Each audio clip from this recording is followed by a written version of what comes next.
Vikramshila IAS coaching institute 14 बीघा ऋषिकेश। इतिहास कर रहे हैं हम। 19वीं शताब्दी में सामाजिक और सांस्कृतिक जागरण।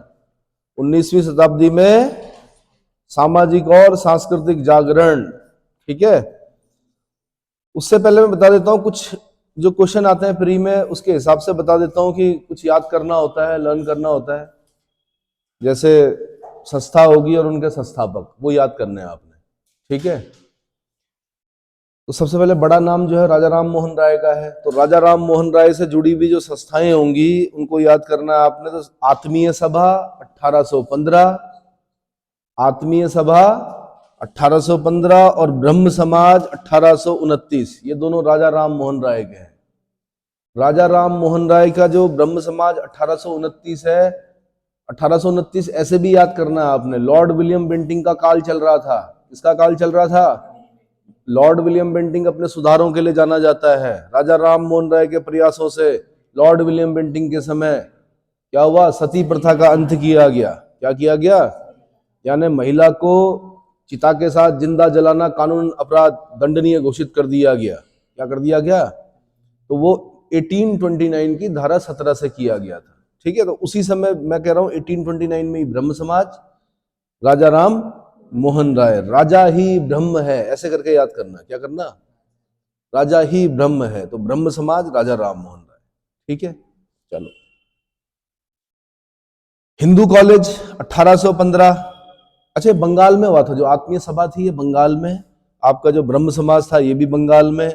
हिंदू कॉलेज 1815 ये कलकत्ता में। ये डेविड हेयर, इसमें नाम जो आता है वो किसका आता है? डेविड हेयर के सहयोग से किया गया था वैसे, बट डेविड हेयर का नाम पहले लेना है आपने। यानी हिंदू कॉलेज 1815, डेविड हेयर और राजा राम मोहन राय। ठीक है, फिर आदि ब्रह्म समाज। आदि ब्रह्म समाज कलकत्ता में देवेंद्र नाथ टैगोर। आदि ब्रह्म समाज देवेंद्र नाथ टैगोर कलकत्ता में। साधारण ब्रह्म समाज ये भी कलकत्ता में, विश्वनाथ शास्त्री। विश्वनाथ शास्त्री। फिर ब्रह्म समाज ऑफ साउथ इंडिया, ये कलकत्ता में। ब्रह्म समाज ऑफ साउथ इंडिया, मद्रास में, सॉरी, श्रीधरालू नायडू। के श्रीधरालू नायडू पूरा नाम इनका, वैसे तो बहुत लंबा नाम है, बट के श्रीधरालू नायडू से काम चल जाएगा। के श्रीधरालू नायडू, ब्रह्म समाज ऑफ साउथ इंडिया। कहां पर? मद्रास में। तो देख लो, ब्रह्म समाज का ये दिक्कत हो जाता है कि आदि ब्रह्म समाज के कौन, साधारण ब्रह्म समाज के कौन, साउथ इंडिया वाले ब्रह्म समाज के कौन। तो मैंने कहा ऐसे करके याद करना कि आदि देवेंद्रनाथ टैगोर, आदि देवेंद्रनाथ टैगोर ब्रह्म समाज। मतलब देवेंद्रनाथ टैगोर को बीच में रखना। कहां पे रखना? याद करने के लिए, लेकिन लिखने के लिए तो आपको ऐसे ही लिखना पड़ेगा, आदि ब्रह्म समाज देवेंद्रनाथ टैगोर। आदि देवेंद्रनाथ टैगोर ब्रह्म समाज। फिर साधारण विश्वनाथ शास्त्री ब्रह्म समाज, साधारण ब्रह्म समाज। ठीक है, फिर ब्रह्म समाज ऑफ साउथ इंडिया, ये तो पता चल जाएगा कि मद्रास दक्षिण में है, तो है ना। मद्रास में कौन? के श्रीधरालू नायडू। तत्वबोधनी सभा, ये भी देवेंद्रनाथ टैगोर की। तत्वबोधनी सभा ये भी देवेंद्रनाथ टैगोर की है ना। देवेंद्रनाथ टैगोर के हमने दो पढ़ लिए, एक आदि ब्रह्म समाज और एक तत्वबोधनी सभा, देवेंद्रनाथ टैगोर। प्रार्थना समाज, प्रार्थना समाज ये महाराष्ट्र में है। ये जस्टिस महादेव गोविंद रानाडे, जस्टिस महादेव गोविंद रानाडे। ये कौन है मैं बता देता हूं। जब हम महात्मा गांधी पढ़ रहे होते हैं, महात्मा गांधी के राजनीतिक गुरु कौन है? Gopal Krishna Gokhale. Servant of India society वाले गोपाल कृष्ण गोखले, जिन्होंने सर्वेंट ऑफ इंडिया सोसाइटी की स्थापना की, वो वाले गोपाल कृष्ण गोखले। गोपाल कृष्ण गोखले के जो गुरु हैं राजनीतिक, वो कौन है? जस्टिस महादेव गोविंद रानाडे। ठीक है, तो ये दादा गुरु हैं महात्मा गांधी के। क्या है? दादा गुरु। तो प्रार्थना समाज महादेव, प्रार्थना किसकी की जाती है? महादेव की जाती है। तो प्रार्थना समाज महादेव गोविंद रानाडे। आर्य समाज स्वामी दयानंद सरस्वती, मूल शंकर। बचपन का नाम क्या था इनका? मूल शंकर। तो इनको डिटेल में कराऊंगा मैं, पहले प्री पॉइंट ऑफ व्यू से क्या कीजिए कि यहां से एक नंबर मिल जाता है इस लिस्ट से। इस लिस्ट से आपको एक नंबर मिलेगा अगर आप एक बार ढंग से क्या कर लेंगे, इसको याद कर लेंगे। ठीक है, तो मैंने कहा आर्य समाज बंबई में। एक बार क्वेश्चन यही बना, हमने दयानंद सरस्वती पढ़ लिया, पूरा उनके पूरे जीवन का मतलब जन्म कहाँ हुआ, कब हुआ, क्या क्या कार्य किए, सब पढ़ लिया। ये पढ़ना भूल गए कि आर्य समाज की स्थापना कहाँ पे हुई? बंबई में हुई। कहां पर हुई? भाई जो ब्रह्म समाज वाले थे वो बंगाल वाले थे, वो कलकत्ता होता है। लेकिन जब आर्य समाज हम पढ़ते हैं तो हमें क्या पढ़ना है? बम्बई, महाराष्ट्र, मुंबई, महाराष्ट्र, ये भी ध्यान रखना, ठीक है। स्वामी दयानंद सरस्वती। डीएवी सुना है आपने? देहरादून में है डीएवी कॉलेज। तो ऐसे कई जगह, लाहौर में भी है और जगह भी है। दयानंद एंग्लो वैदिक कॉलेज बोलते हैं इनको। क्या बोलते हैं? डीएवी की फुल फॉर्म होती है दयानंद एंग्लो वैदिक कॉलेज। तो दयानंद एंग्लो वैदिक कॉलेज पूरे भारत में हंसराज और लाला लाजपत राय, हंसराज और लाला लाजपत राय, ठीक है, लाला लाजपत राय।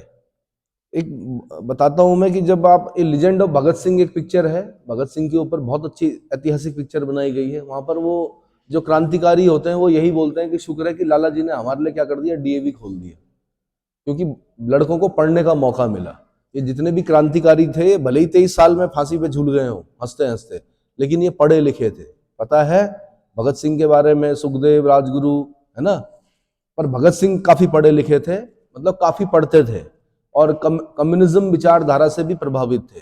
लास्ट में जब उन्हें फांसी लग रही थी, शायद लेनिन को पढ़ रहे थे। वो किसको पढ़ रहे थे? लेनिन जो था वो रूस का कम्युनिस्ट नेता था। कहाँ का? रूस का। समझ में आया? भगत सिंह ने किताब भी लिखी है, why I am an atheist, मैं नास्तिक क्यों हूं। क्या लिखी है? एथीस्ट मतलब नास्तिक, one who does not believe in the existence of God, that is atheist, ठीक है। तो भाई लाला जी आपको पता ही है। वो फिर दोबारा मैं आपको मॉडर्न में ले जाना चाहूंगा कि जब क्या हुआ कि साइमन गो बैक के नारे लग रहे थे, लाला लाजपत राय भी क्या कर रहे थे? विरोध कर रहे थे। शायद कुछ ऐसा हुआ था, ऐसा ही हुआ था। हाँ जी, साइमन कमीशन सुना है? साइमन कमीशन, अरे भाई 1919 का एक एक्ट था जिसको बोलते थे मॉन्टेग्यू चेम्सफोर्ड सुधार। मॉन्टेग्यू चेम्सफोर्ड सुधार में कहा गया था कि 10 साल बाद क्या होगा? एक कमीशन बनाया जाएगा, एक आयोग बनाया जाएगा, एक आयोग गठित होगा जो इस बात की जांच करेगा कि ये सुधार कहां तक प्रभावी हुए हैं। मॉन्टेग्यू चेम्सफोर्ड सुधार कहां तक भारतीयों को संतुष्ट करने में कहां तक सफल रहा, या इससे क्या क्या क्या हुआ, कार्य हुए हैं। अब क्या हुआ इंग्लैंड में? मैंने बताया था आपको कि क्या था, दो पार्टियां होती हैं, एक होती है कंजर्वेटिव, एक होती है लेबर पार्टी। कंजर्वेटिव पार्टी की सरकार चल रही थी, इलेक्शन होने वाले थे। कंजर्वेटिव पार्टी को कंफर्म था कि हम हारने वाले हैं। क्या 8 साल बाद ही उन्होंने एक आयोग बना दिया, क्योंकि उनको पता था अगर लेबर दल सत्ता में आया तो वो क्या करेगा? आयोग बनाएगा और उसमें भारतीयों को भी रखेगा, और भारतीय क्या करेंगे? भर्त्सना करेंगे किसकी? मॉन्टेग्यू चेम्सफोर्ड सुधार की। इसलिए उन्होंने एक कमीशन बनाया, आयोग बनाया, जिसका अध्यक्ष कौन था? साइमन था। इसीलिए उसको बोलते हैं साइमन कमीशन। फिर साइमन कमीशन भारत आया तो उसका विरोध हुआ। इसलिए विरोध हुआ कि सातों के सात जो लोग थे वो अंग्रेज थे, व्हाइट कमीशन भी बोला गया था उसको, उसका विरोध हुआ। तो साइमन गो बैक के नारे लगे पूरे देश, जहां जहां गया साइमन कमीशन। तो लाला जी ने भी विरोध किया। लाला जी पर क्या हुआ? लाठी का प्रहार हुआ। लाठी के प्रहार से क्या हुआ? लाला जी की मृत्यु हो गई। और ये लड़के जो जितने भी क्रांतिकारी थे, ये लाला जी को बहुत मानते थे, अपना आदर्श मानते थे। बदला लिया गया। फिर लाला जी ने कहा था कि मेरे सिर पर पड़ी हुई एक एक लाठी अंग्रेज सरकार के ताबूत की कील साबित होगी। इन्होंने ही कहा था, चेक कर लीजिए एक बार, कि मेरे सर पर पड़ी हुई एक एक लाठी का प्रहार जो है वो अंग्रेजी साम्राज्य के ताबूत की कील साबित होगी। उसके बाद क्या हुआ? लाला जी की मृत्यु का बदला लिया। पता किया गया लाठीचार्ज किसने करवाया था, पता चला सैंडर्स था मेन। तो सैंडर्स की हत्या की गई सुखदेव, राजगुरु और भगत सिंह, सुखदेव और राजगुरु के द्वारा। ये पता है ना, लाहौर षड्यंत्र केस बोलते हैं इसको। क्या बोलते हैं? लाहौर षड्यंत्र केस बोलते हैं इसको। अरे भाई ऐसा ही हुआ था। हाँ सुनाया था मैंने पहले, भूल गए। चलो जी, तो दयानंद एंग्लो वैदिक कॉलेज कौन भाई? पूरे भारत में लाला हंसराज और लाला लाजपत राय, लाला हंसराज और लाला लाजपत राय, ठीक है जी। गुरुकुल कांगड़ी, दरअसल आर्य समाज में ही दो विचारधाराएं निकली। एक ने कहा कि एंशियंट, एक ने कहा नहीं मॉडर्न। जिन्होंने कहा मॉडर्न, उन्होंने दयानंद एंग्लो वैदिक कॉलेज खोले। क्या खोले? मतलब आधुनिक शिक्षा दी गई उसमें। और एक ने कहा नहीं भाई, हम तो अपने आयुर्वेद और अपने पुराने उसको पढ़ेंगे, तो उन्होंने खोला गुरुकुल। तो गुरुकुल कांगड़ी, हरिद्वार, स्वामी श्रद्धानंद, मुंशी राम लेखराम, स्वामी श्रद्धानंद। कब हुई थी गुरुकुल कांगड़ी की स्थापना? अरे भाई, आपका लोक सेवा आयोग, उत्तराखंड लोक सेवा आयोग बिल्कुल पड़ोसी है किसका? गुरुकुल कांगड़ी का। तो दो चीजें याद रखनी है आपने, एक तो स्वामी श्रद्धानंद जी का नाम याद रखना है, मुंशी राम लेखराम जी का नाम याद रखना है। कितना बड़ा विश्वविद्यालय है वो, कौन सा? गुरुकुल कांगड़ी। साथ में आपने डेट याद रखनी है, 1902 में। और ये पहले कहीं और स्थापित था, बाढ़ आ गई थी, बह गया था। पहले तो झोपड़ियां बनाई गई थी जब ये बनाया गया था, क्या बोलते हैं, गुरुकुल कांगड़ी। फिर उसको गुरुकुल कांगड़ी गांव का नाम था, वहां पर स्थापित किया गया, इसलिए इसका नाम क्या है? कांगड़ी गांव था दरअसल। गुरुकुल तो था बट कांगड़ी गांव का नाम था, इसलिए गुरुकुल कांगड़ी बोलते हैं इसको। क्या बोलते हैं? समझ में आया?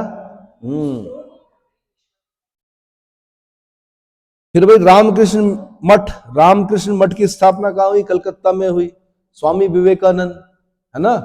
पता है ना? अरे भाई, ये गदाधर चट्टोपाध्याय थे, कहाँ? बंगाल में। गदाधर चट्टोपाध्याय को ही रामकृष्ण परमहंस बोलते थे। क्या बोलते थे? रामकृष्ण परमहंस। काली के उपासक थे, दक्षिणेश्वर काली मंदिर में क्या थे वो? पुजारी थे। उनको सारी अनुभूतियां होती थी। क्या होती थी? लेकिन उनके पास अभिव्यक्ति नहीं थी, वो बता नहीं पाते थे कि भाई क्या है। अब एक बालक जो नरेंद्र नाथ दत्त, ये पढ़ा लिखा, इंग्लिश पढ़ा लिखा बालक जिसे बोलते हैं, ये सभी से पूछता था उस जमाने में कि भाई आपने भगवान को देखा है क्या? तो सभी बोलते थे, बड़ी बड़ी बातें करते थे, लेकिन बोलते थे यार नहीं देखा। पहला आदमी जिसने कहा हाँ मैंने देखा है, काली माई के साथ आती हैं, यहाँ आती हैं, मैं भोजन कराता हूँ उनको, वो कौन थे? रामकृष्ण परमहंस थे। रामकृष्ण परमहंस ने जब ऐसा कहा तो विवेकानंद जी ने कहा दिखाओ। परमहंस जी ने क्या रखा? क्या रखा? हाथ रखा, जो भी रखा वह ब्रह्मांड दिख गया पूरा। किसको? विवेकानंद जी को। उसके बाद उनकी समझ में आ गया कि क्या करना है। तो अब जो रामकृष्ण परमहंस थे वो थे आपके क्या?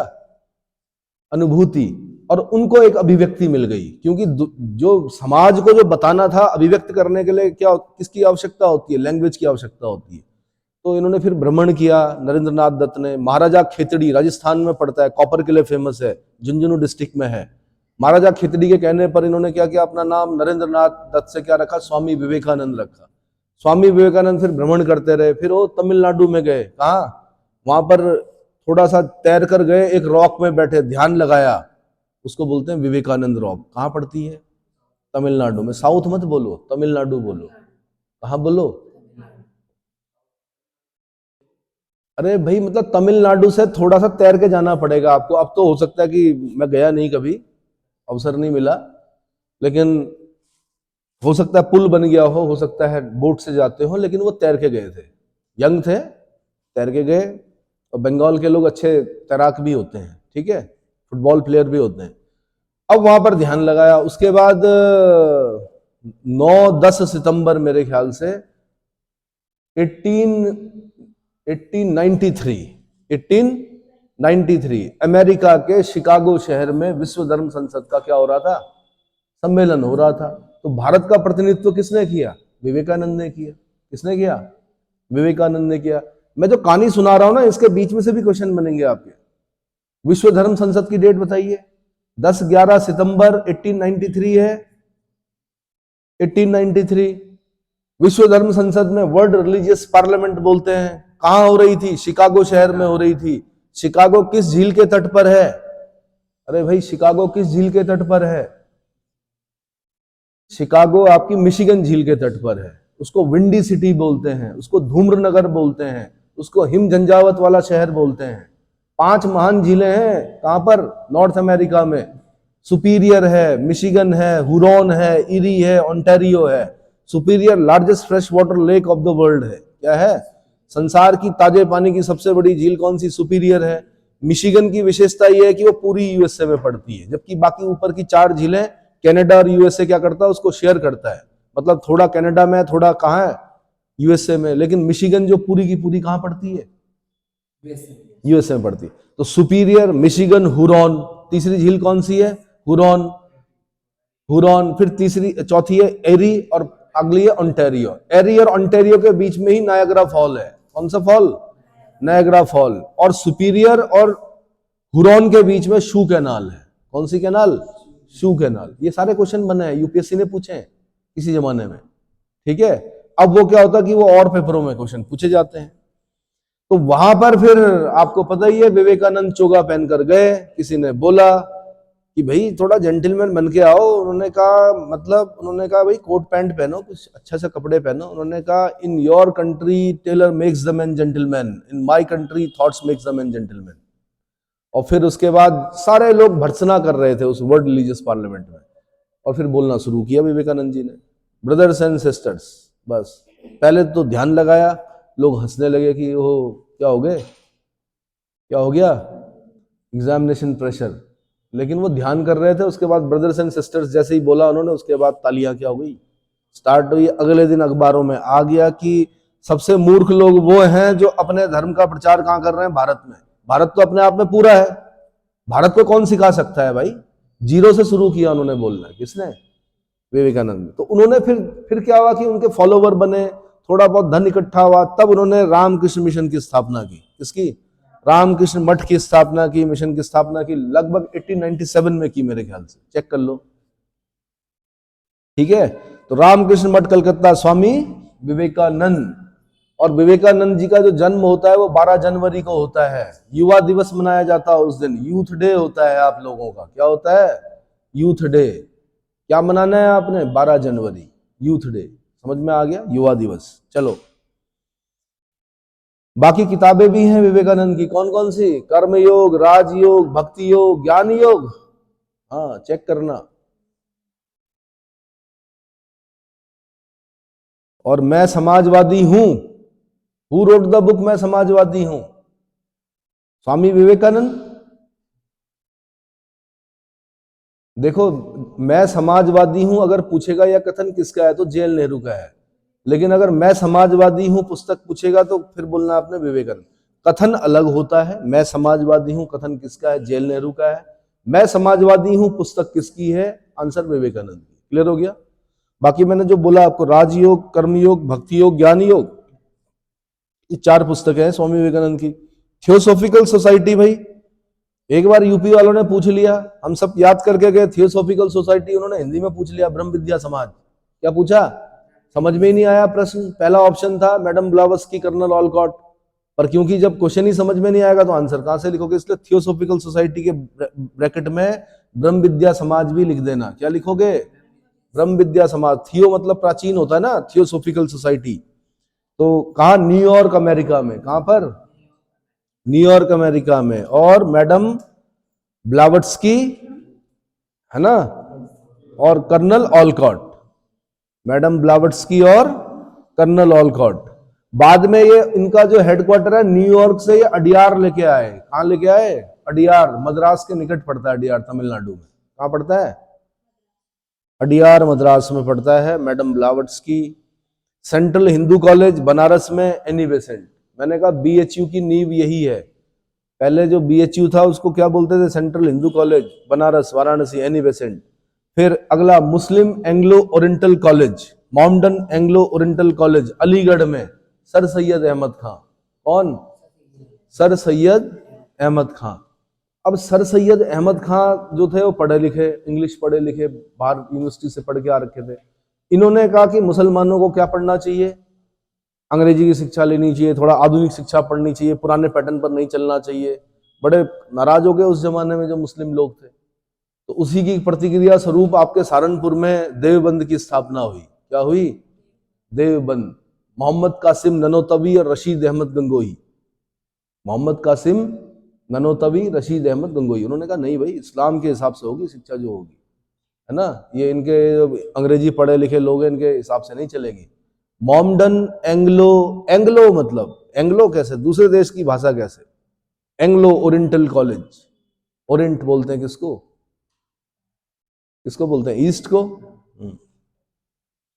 Mohammedan Anglo Oriental College Aligarh में भाई है। और आपको पता ही है फिर एएमयू भी बनता है आगे चल, अलीगढ़ मुस्लिम विश्वविद्यालय। देवबंद स्कूल सहारनपुर में, मोहम्मद कासिम ननोतवी, रशीद अहमद गंगोही। दरअसल ये नाम जो होता है ना, गंगोह के रहने वाले गंगोही हो गए, है ना। इन्होंने तो रंगोली लिखा हुआ, रंगोली नहीं है, रशीद अहमद गंगोही है। गंगोही, गंगोह के रहने वाले। ठीक है। अहमदिया आंदोलन, अहमदिया आंदोलन पंजाब में चला, मिर्जा गुलाम अहमद। अहमदिया आंदोलन, मिर्जा गुलाम अहमद।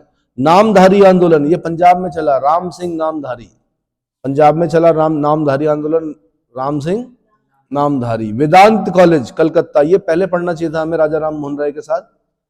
ये 1925 में इन्होंने क्या किया था, वेदांत कॉलेज की स्थापना की थी राजा राम मोहन राय ने। वेदांत बोलते हैं उपनिषदों को, किसको बोलते हैं, वेदों के अंत में लिखे गए, इसीलिए उपनिषदों को वेदांत भी कहा जाता है।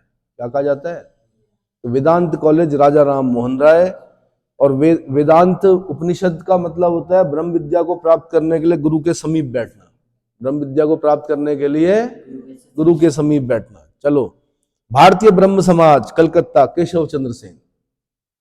भारतीय ब्रह्म समाज, अब देख लो भाई ब्रह्म समाज के कितने पार्ट हो गए। आज मैंने कहा आदि ब्रह्म समाज अलग है, साधारण ब्रह्म समाज अलग है, ब्रह्म समाज अब साउथ इंडिया अलग है। इनको ब्रह्म समाज वालों को एक तरफ कर देना, आप एक तरफ लिखना, तब याद हो जाएगा आपको, ठीक है।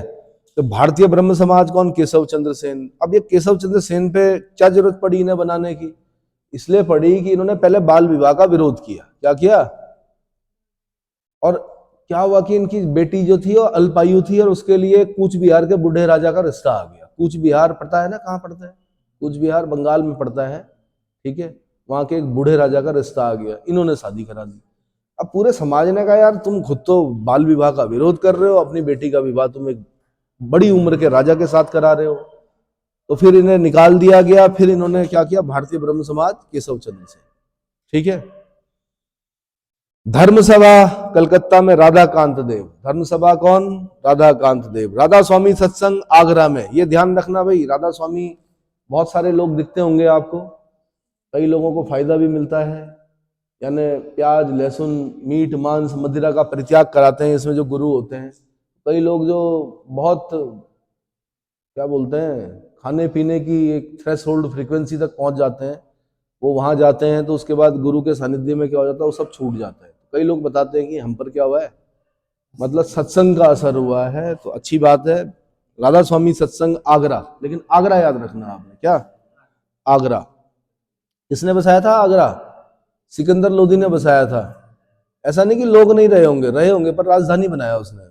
उसमें सिपाही ने कहा ना आगे रहा है आगरा, यमुना नदी के तट पर, है ना। गंगा जमुना तहजीब, जमुना के किनारे मुस्लिम शहर बसे, क्या बसे, गंगा के किनारे हिंदू शहर बसे। काशी, वाराणसी, हरिद्वार, ऋषिकेश, क्या है ये, हिंदुओं के जो धर्मस्थल मंदिर वगैरह जो दिखेंगे आपको, वो गंगा के किनारे किनारे ज्यादा दिखेंगे। यमुना के किनारे जो मुस्लिम राजा थे, उन्होंने यमुना के किनारे क्या किया, दिल्ली हो गया यमुना के किनारे, आगरा हो गया यमुना के किनारे, है ना। चलो जी, कहां पहुंचे भाई हम, राधा स्वामी सत्संग आगरा। इनमें नाम पढ़ना आपने, तुलसीराम जी और शिवदयाल अग्निहोत्री, शिवदयाल अग्निहोत्री, ठीक है। बल्कि याद करने के लिए करते थे हम, पहले केमिस्ट्री पढ़ते थे ना, AgNO3 याद नहीं होता था, सिल्वर नाइट्रेट बोलते हैं, क्या बोलते हैं, नाइट्राइट, AgNO3, तो हम बोलते थे अग्निहोत्री, क्या बोलते थे, AgNO3, ठीक है। तो तुलसीराम जी और शिवदयाल अग्निहोत्री, राधा स्वामी सत्संग। रहनुमाई माजदाइन सभा, रहनुमाई माजदाइन सभा, ये बंबई में, ये जो पारसियों की थी। पारसी लोग कौन थे ये पता है, नहीं पता। पारसी लोग ईरान से भाग कर आए थे, कहां से, दरअसल क्या हुआ कि ईरान पारसियों का देश था। पारसी लोग क्या करते हैं, सूर्य की पूजा करते हैं, अग्नि की पूजा करते हैं, अग्नि को पवित्र मानते हैं, अपनी डेड बॉडीज को जलाते नहीं है, ऊपर कहीं रॉक पर रख देते हैं, चील कौवे खाते हैं। उनका मानना है कि मरने के बाद भी हम किसी के क्या आने चाहिए, काम आने चाहिए। जब सिर्फ हड्डियां रह जाती हैं तब उनका फिनरल सेरेमनी की जाती है, कुछ संस्कार किया जाता है, दफनाया जाता है, जो भी है। बट मरने के बाद भी वो एक बड़ी रॉक के ऊपर रखते हैं डेड बॉडीज को, वो है पारसी लोग। पारसियों के ही प्रभाव से, पारसी गुरुओं के ही प्रभाव से अकबर के दरबार में हर समय अग्नि प्रज्वलित होती थी। क्या होती थी, अकबर के दरबार में हर समय अग्नि प्रज्वलित रहती थी। किस धर्म का प्रभाव था, पारसी का। अब क्या हुआ कि ईरान में पारसियों का देश था, वहां पर कुछ मुस्लिम जो थे उन्होंने क्या मांगी, शरण मांगी। शरण मांगी तो क्या हुआ कि कुछ समय बाद वो देश शिया देश बन गया। क्या बन गया, शिया मुस्लिम बन गया, और उनको भगा दिया गया। जब वो भागकर आए तो शरण, जो शरण मिलती है वो कहाँ मिलती है? भारत में मिलती है। बहुत पहले की बात है, हजारों साल पहले की बात है। तो भारत ने उन्हें क्या की? शरण दी। ठीक है, भारत ने शरण दी तो अल्पसंख्यक हैं इस देश में अगर देखा जाए, लेकिन रिचेस्ट कम्युनिटी, टाटा, बिरला, समझ रहे हो, टाटा, बिरला और बहुत सारे लोग हैं, और सारे लोग जो हैं वो क्या है, मतलब शिक्षित हैं, रिचेस्ट कम्युनिटी हैं, और कभी भी मतलब बड़े कर्मठ होते हैं। ठीक है, चलिए तो कहां पर पहुंचे हम? रहनुमाई माजदान सभा, नौरोजी फारदौन जी, दादा भाई नौरोजी और एसएस बंगाली, और एसएस बंगाली। तीन नाम याद रखना है आपने, नौरोजी फारदौन जी, दादा भाई नौरोजी। दादा भाई नौरोजी तो पता है आपको, grand old man of India बोलते हैं, कांग्रेस में बड़ा दबदबा था इनका, है ना। दादा भाई नौरोजी और एसएस बंगाली, क्लियर हो गया। उसके बाद चलता है यंग बंगाल आंदोलन। यंग बंगाल आंदोलन के जो वो थे, वो बंगाल में चला हेनरी विवियन डेरेजियो। ये लड़का 19-20 साल में डेथ हो गई थी इसकी, किसकी? Henry Vivian Derozio. घड़ी साज के रूप में आया था। उसके बाद बताया जाता है कि बंगाल के लड़कों के अंदर चेतना का संचार किया इसने स्वतंत्रता पूर्वक सोचने की क्या की, उसने कहा कि विरोध भी करना चाहिए, स्वतंत्रता पूर्वक सोचिए। हेनरी विवियन डेरेजियो, मेरे ख्याल से 19-20 साल 21 साल में क्या हो गई थी? डेथ हो गई थी। लेकिन बंगाल के युवाओं में क्या करके गया? चेतना का संचार करके गया। बताया जाता है कि बंगाल के लोग बहुत ज्यादा मानते हैं किसको? हेनरी विवियन डेरेजियो को। ठीक है, तो क्या चलाया उसने? यंग बंगाल, तरुण बंगाल आंदोलन पूछ लिया एक बार। अब यार तरुण क्या होता है? तो यंग को बोलते हैं तरुण। किसको बोलते हैं? तरुण बंगाल आंदोलन या young Bengal movement.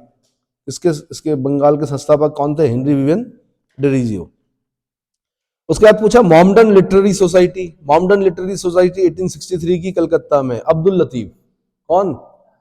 Mohammedan Literary Society, Abdul Latif. लेकिन Mohammedan Anglo Oriental College, sir Syed Ahmad Khan. वो ऊपर पढ़ लिया हमने, तो मॉमडन सुन के ऐसे मत कर देना कि सर सैयद अहमद खां। वो मॉमडन एंग्लो ओरिएंटल कॉलेज है, वो मुस्लिमों को पाश्चात्य शिक्षा में क्या करना चाह रहे हैं, और वो समझा भी रहे हैं मुस्लिमों को कि अगर आपको अपना भला करना है तो आप अंग्रेजों का साथ दीजिए। और कहीं ना कहीं उन्हीं की सोच का जो असर दिखता है वो दिखता है 1906 में, जब क्या बनती है? मुस्लिम लीग बनती है ना। नवाब सलीमुल्लाह खां और आगा खां, नवाब सलीमुल्लाह खां और आगा खां के नेतृत्व में मुस्लिम लीग का गठन होता है 1906 में, होता है। लेकिन उसके जो पहले अध्यक्ष होते हैं वो होते हैं वकारुल मुल्क मुश्ताक हुसैन।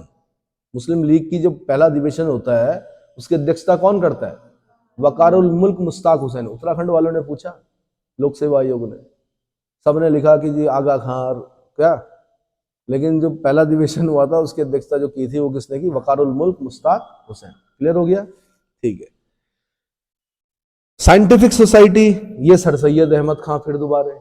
तो सर सैयद अहमद खां वालों को एक साथ कर देना, Scientific Society, Mohammedan Anglo Oriental College, sir Syed Ahmad खां।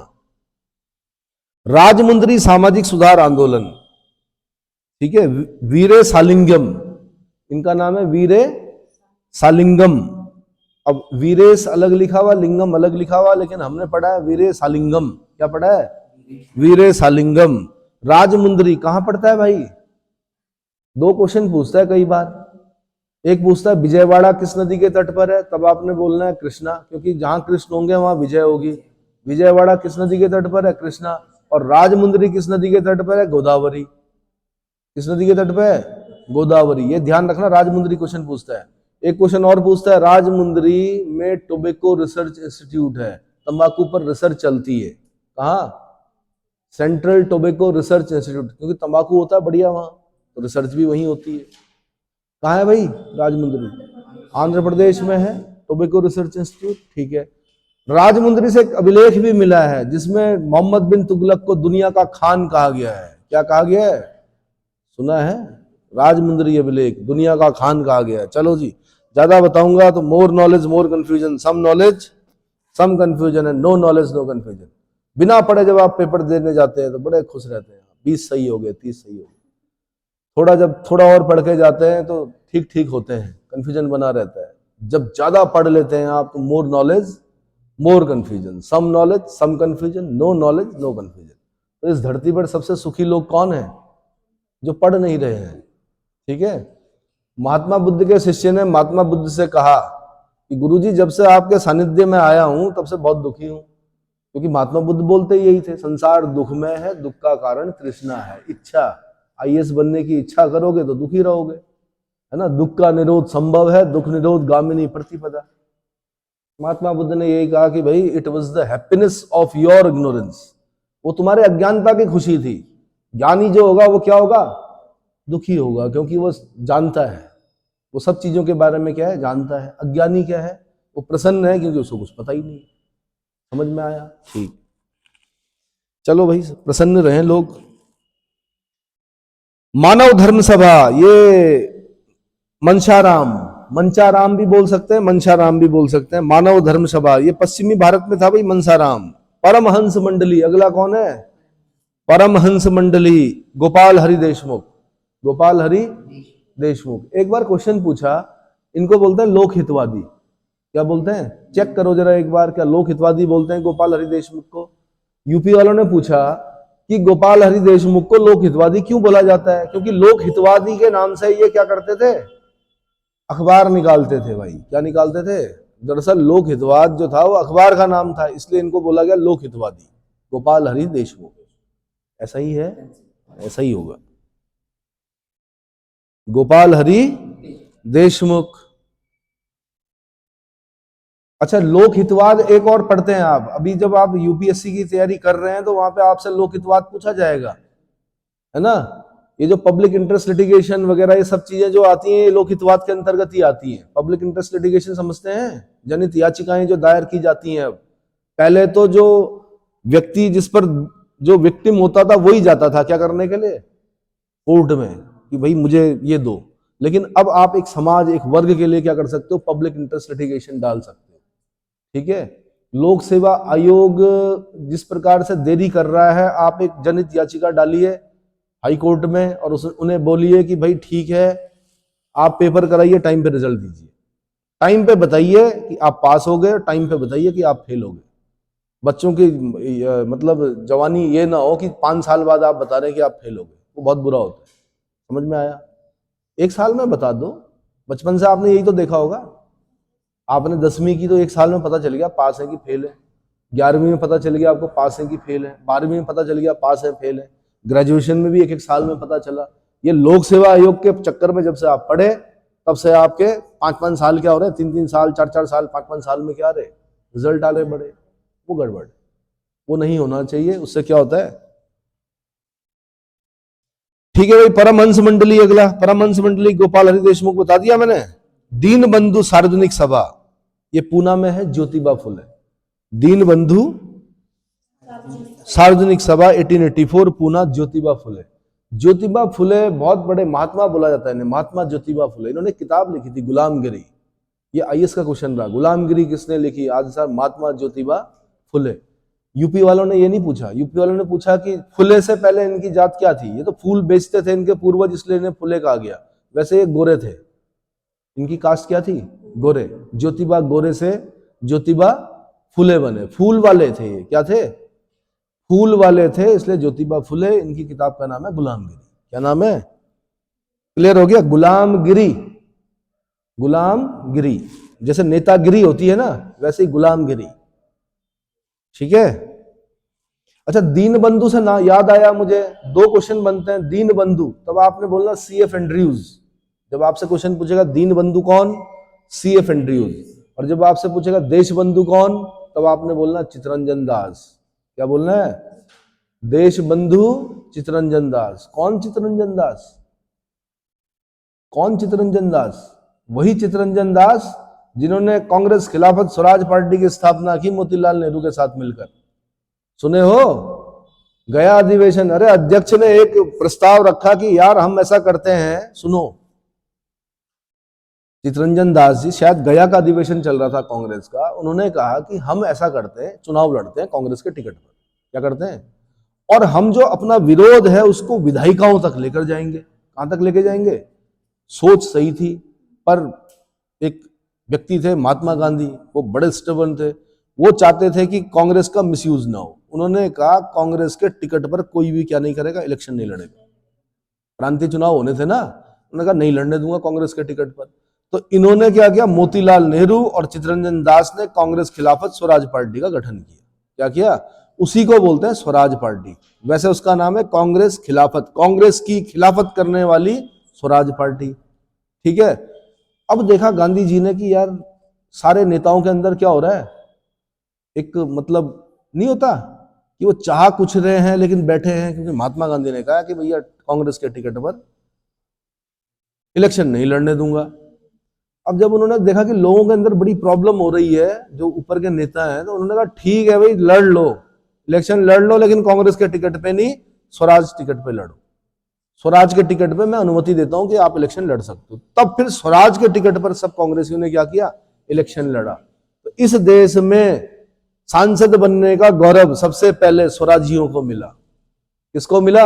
1925 में केंद्रीय विधानसभा, जिसको आज आप लोकसभा बोलते हो, केंद्रीय विधानसभा के जो अध्यक्ष बने थे वो विट्ठल भाई पटेल बने थे। कौन बने थे?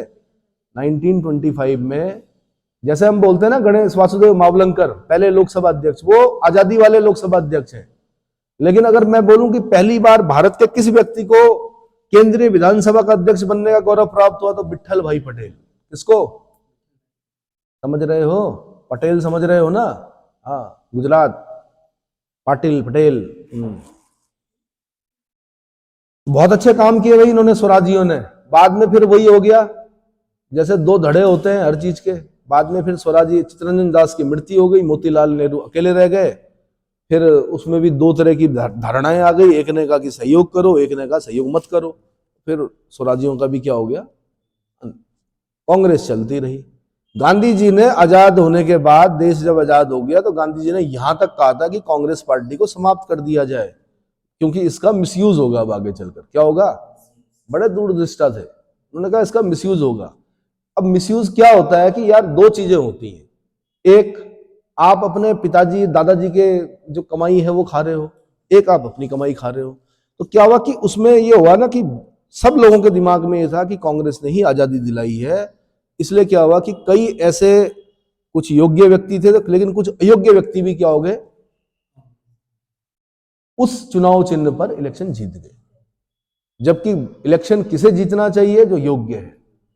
और योग्य कौन है? जो काम करता है, जो समाज के क्या करता है, सेवा करता है। योग्य वही है ना। नेता कौन है समाज का? जो काम कर रहा है समाज के लिए। तो ऐसा देखा जाता है, ऐसा आधुनिक समय में भी है कि कई बार एक व्यक्ति के नाम पर कई क्या होते हैं, ऐसे व्यक्ति भी पहुंच जाते हैं जिन्हें कि वहां पर नहीं पहुंचना चाहिए। समझ में आया? लेकिन क्या होता है कि उस एक व्यक्ति के जो जिसके काम अच्छे हैं उसकी छवि खराब होती है। ऐसे क्या होती है? विरोध होता है, फिर ऐसे ये गड़बड़ हो जाता है। चलो, परमहंस मंडली भाई, गोपाल हरि देशमुख बता दिया मैंने, दीनबंधु बता दिया। विधवा आश्रम पूना में डीके कर्वे, विधवा आश्रम, विधवाओं की स्थिति इस देश में, इनके लिए अलग नियम बनाए गए थे। क्या बनाए गए थे? बड़ा जीवन जो था नारकीय था। एक समय भोजन करना, नीचे सोना, उनका मतलब किसी भी फंक्शन में न जाना, ये बड़ा दिक्कत था भाई। ठीक है। बाल काट के रखना, कई जगह पे तो बाल भी काट दिए जाते थे और बड़ी हे दृष्टि से देखा जाता था। अब उसमें उसका क्या दोष भाई? अगर कोई बाल विधवा हो गई तो उसमें उस बालिका का क्या दोष? लेकिन उसको पूरा जीवन फिर कैसा है, बड़ा वैसा काटना पड़ता था। कैसा? संकट में। तब फिर एक ईश्वरचंद विद्यासागर हुए।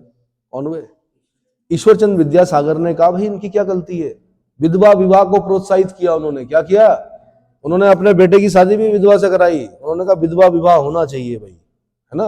जब एक पुरुष कई विवाह कर सकता है अपनी पत्नियों के जीवित रहते हुए, तो यार ये तो इसके साथ तो बुरा हुआ है, इसका दोष, इसमें इसका दोष नहीं है, पुनर्विवाह होना चाहिए। तो विधवा पुनर्विवाह कौन लेके आए? ईश्वरचंद विद्यासागर के सहयोग से आया। अभी बताऊंगा कौन कौन से कानून हुए। ठीक है। भारतीय महिला विश्वविद्यालय, ये भी professor DK curve, धोंदू Keshav Karve, इनका नाम क्या है? धोंदू केशव कर्वे। इन्होंने पूना में विधवा आश्रम की स्थापना पूना में की, और भारतीय महिला विश्वविद्यालय डीके कर्वे। वाईकॉम सत्याग्रह, नारायण गुरु भाई, इनको आप नहीं जानते होंगे, लेकिन कभी आप अगर केरला जाएंगे, नारायण गुरु जी का नाम जो है वो बड़ा सम्मानित नाम है। क्या है? सम्मानित नाम है। तो नारायण गुरु, गुरुवायूर आंदोलन, गुरुवायूर, सॉरी, हाँ गुरु नहीं, वाईकॉम सत्याग्रह केरल में, नारायण गुरु एन कुमारन, टी के माधवन और केपी मेनन, ये 4 नाम पढ़ने हैं आपने। कौन कौन से? नारायण गुरु, एन कुमारन, टी के माधवन और केपी मेनन। फिर गुरुवायूर सत्याग्रह, ये भी केरल में चला, के कलप्पण। अखिल भारतीय अस्पृश्यता निवारण संघ 1933, 1933 में गांधी ने अपने आप को राजनीति से अलग कर दिया और अस्पृश्यता को, अनटचेबिलिटी को खत्म करने के लिए पूरे देश का क्या किया? भ्रमण किया। अनटचेबिलिटी, आपके कॉन्स्टिट्यूशन में, हमारे कॉन्स्टिट्यूशन में जो आर्टिकल 17 है ना, एबोलिशन ऑफ अनटचेबिलिटी, कहीं ना कहीं बताया जाता है कि गांधी जी के क्या प्रयासों से, सहयोग से नहीं, प्रयास जो उन्होंने किए थे, तो अस्पृश्यता का निवारण होना ही होना था इस देश में। ठीक है, आर्टिकल 17 एबोलिशन ऑफ अनटचेबिलिटी। तो उन्होंने क्या किया था? अखिल भारतीय अस्पृश्यता निवारण संघ की स्थापना की 1933 से, और कई सालों तक अस्पृश्यता के विरुद्ध लड़ते रहे। क्या लड़ते रहे? लोगों को समझाते रहे। बाद में फिर 42 में दिखते हैं, जब वो बोलते हैं डू और डाई। क्या बोलते हैं? भारत छोड़ो बोलते हैं। अखिल भारतीय दलित वर्ग, नागपुर में बी आर अम्बेडकर।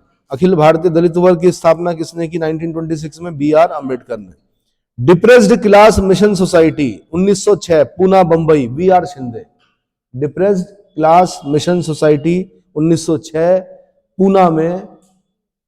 पूना में किसने? B R Shinde. आत्मसम्मान आंदोलन, ये दक्षिण में चला, ईवी रामास्वामी नायकर। ये बड़े सम्मानित व्यक्ति हैं दक्षिण भारत के, ईवी रामास्वामी नायकर। कभी द हिंदू या इंडियन एक्सप्रेस जब आप पढ़ेंगे तो इनके बारे में कई बार आता है, ईवी रामास्वामी नायकर के बारे में। ठीक है, उत्तर भारत के लोग कम जानते हैं इन्हें, बट ईवी रामास्वामी नायकर, आत्मसम्मान आंदोलन, दक्षिण। ठीक है, जस्टिस पार्टी, ये भी दक्षिण में थी, मुदलियार, नायकर और चेन्नी, याद रखना आपने, मुदलियार, टीएम नायकर और पीटी चेन्नी। तो जब सब्जेक्ट होता था तो ये लिस्ट बहुत बड़ी होती थी। फिलहाल आप क्या कर रहे हैं कि अब क्योंकि जीएस हो गया है तो ज्यादा नहीं पूछता है, ज्यादा डीप नहीं पूछता है, फिर भी मैंने कहा इस लिस्ट को आपने क्या करना है? याद करके रखना है। ठीक है, कहानियों के माध्यम से मैंने कोशिश की है। दूसरा जो होता है इसमें, सामाजिक सुधार अधिनियम आए कुछ, क्या आए? उनका क्रम याद करना पड़ता है, कब कब आए। जैसे शिशु वध को प्रतिबंधित किया गया, किसको? शिशु वध को प्रतिबंधित किया गया वेलेजली के समय में। किसके समय में? वेलेजली के समय में। शिशु हत्या पर प्रतिबंध, धारा 21 और 31, धारा 21 और। अब क्या होता था? शिशु वध, बालिका अगर हो गई तो अलग अलग जगह अलग अलग रिवाज थे। कोई तो दूध में डाल के मारता था, दूध जैसे एक बड़ा सा भगोना लिया, उसमें उसको बालिका को क्या कर दिया। क्या तरीका है यार, बड़ा अमानवीय वो था। कोई क्या करते थे, पेड़ के नीचे क्या कर देते थे, दफना देते थे जिंदा। इसको बोलते हैं शिशुवध। क्या बोलते हैं? शिशुवध। और सिर्फ क्या था? सोच क्या थी? वो गलत थी बालिकाओं के प्रति। तो ऐसा भी था इस देश में। तो शिशुवध को प्रतिबंधित किया गया किसके समय में? 1785 1804 वेलेजली के समय में। दूसरा, सती प्रथा को प्रतिबंधित किया गया लॉर्ड विलियम बेंटिंग के समय में 1829 की धारा 17 से, और राजा राम मोहन राय के सहयोग से। राजा राम मोहन राय के घर में पथराव भी हुआ कि तुम भारतीय होकर ऐसा क्यों कर रहे हो, क्या कर रहे हो, धर्म के साथ छेड़छाड़ क्यों कर रहे हो। तो जब कोई अच्छा कार्य करता है तो उसको विरोध झेलना पड़ता है। ठीक है, सती प्रथा प्रतिबंधित हो गई 1829 लॉर्ड विलियम बेंटिंग के समय में। धारा 17 भी क्वेश्चन पूछा गया है, धारा 17 भी याद रखना। विधवा पुनर्विवाह 1856, विधवा पुनर्विवाह 1856 में लॉर्ड कैनिंग के समय में। धारा 15 अनुमति दी गई विधवाओं को विवाह करने की, धारा 15 के तहत 1856। बल्कि एक राष्ट्रवादी नेता ने इसका विरोध किया। विरोध इसलिए नहीं किया कि विधवा का पुनर्विवाह क्यों हो रहा है, विरोध इसलिए किया कि अंग्रेजों तुम कौन होते हो हमारा क्या करने वाले। तो उस राष्ट्रवादी नेता का नाम ढूंढना है। ये क्वेश्चन बना कहीं कि वो राष्ट्रवादी नेता कौन थे, बड़े नेता थे जिन्होंने हिंदू विधवा पुनर्विवाह का क्या किया था, विरोध किया था। लॉर्ड कैनिंग के समय में भाई। फिर नेटिव मैरिज एक्ट, नॉर्थब्रुक के समय में हुआ अंतरजातीय विवाह, इंटरकास्ट मैरिजेस, अंतरजातीय विवाह नेटिव मैरिज एक्ट 1872 में आया, नॉर्थब्रुक के समय में आया। किसके समय में? नॉर्थब्रुक के समय में आया। Age of consent act 1891 Lansdowne के समय में आया। विवाह की आयु 12 वर्ष कर दी गई लड़की की। क्या कर दी गई? 12 वर्ष से कम उम्र की बालिका का विवाह नहीं होगा। किसने कहा? नेटिव मैरिज एक्ट बताओ यार, इसका मतलब बालिकाओं का विवाह मेरे ख्याल से 5-6 साल में ही करा दिया जाता था। यही तो होता होगा कि जब बोला कि मैक्सिमम कम से कम 12 साल की होनी चाहिए बालिका तब विवाह होगा। तो native marriage act 1872 Northbrook, sorry age of consent act, age of consent act 1891 Lansdowne, age of consent act 1891 Lansdowne, विवाह की आयु क्या कर दी गई, 12 वर्ष कर दी गई लड़की के लिए। शारदा एक्ट, शारदा ये एक व्यक्ति थे हरविलास शारदा, इनके प्रयासों से शारदा एक्ट आया 1829। ये इंपॉर्टेंट है क्योंकि इसमें विवाह की आयु 18 वर्ष लड़के के लिए निर्धारित की गई और मेरे ख्याल से लड़की के लिए कितनी, 14 वर्ष। चेक कीजिए जरा, शारदा एक्ट जो है, शारदा एक्ट में लड़की के विवाह की आयु, ये यूपी ने पूछा हुआ है क्वेश्चन, लड़के की आयु 18 और लड़की की विवाह की आयु 14। चेक करो, 14 वर्ष। तो ये दोनों क्वेश्चन पूछे गए थे कि लड़की और लड़के की विवाह की आयु क्रमशः कितनी रखी गई। हरविलास शारदा के प्रयासों से 1929 में, 1929 में, कब, 1929 में। तो आंसर 14 साल और 18 साल। अब यार देख लो ना आप, अभी ज्यादा पुरानी बात नहीं है, आप 2024 में हो, 100 साल पहले ही लगभग क्या 14 साल में विवाह हो रहा था बालिकाओं का। दास प्रथा पर प्रतिबंध,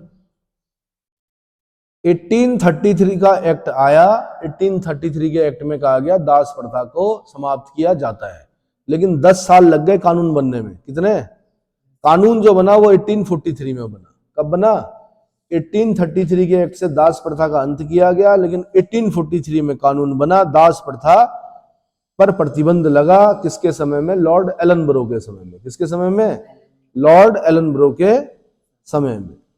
ठीक है, एक पॉइंट और याद रखना आपने, 1850 में विडो रीमैरिज एसोसिएशन की स्थापना की गई थी विष्णु शास्त्री पंडित के द्वारा। विडो रीमैरिज एसोसिएशन की स्थापना विष्णु शास्त्री पंडित के द्वारा की गई। क्लियर हो गया। तो मैंने क्या क्या बताया, शिशु याद रखना है विलेजली, सती याद रखना है विलियम बेंटिंग, हिंदू विधवा याद रखना आपने लॉर्ड कैनिंग, नेटिव मैरिज याद रखना नॉर्थब्रुक, एज ऑफ कंसेंट याद रखना लैंसडाउन, और शारदा याद रखना इरविन।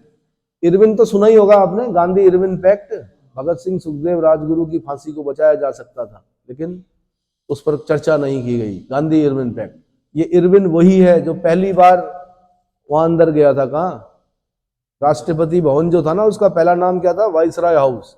तो वाइसराय हाउस में एंटर करने वाला पहला व्यक्ति कौन था, मतलब रहने वाला पहला वाइसराय कौन था, लॉर्ड इरविन, वही इरविन। इरविन के समय में ही शारदा एक्ट आया था। ठीक है, दास प्रथा पर प्रतिबंध जो लगा वो एलनबरो के समय में लगा। क्लियर हो गया, अरे भाई क्लियर हुआ। तो मेरे ख्याल से इसमें इतना ही, फिर मैं अब डिटेल में कराऊंगा, इसके बाद हर एक चीज को डिटेल में बताया जाएगा।